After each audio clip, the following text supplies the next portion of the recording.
అమ్మ ఎంత అదృష్టం అమ్మా, నా అదృష్టం.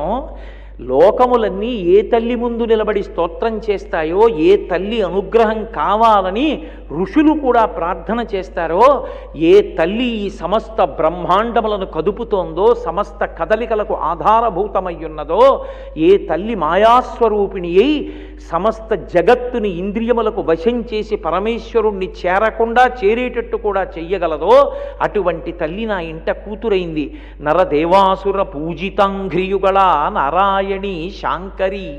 నారాయణి శాంకరి, శంకరుని ఇల్లాలా నా ఇంట నరులు, దేవతలు, రాక్షసులు కూడా నమస్కరించేటటువంటి పాదముల జంట కలిగిన పిల్ల ఈ ఇంట పుట్టిందని ఆ చిన్ని పువ్వుల పొట్లాల్లాంటి పాదాలు పట్టుకుని నెత్తి మీద పట్టుకుని కళ్ళ మీద పెట్టుకుని పొంగిపోయాట.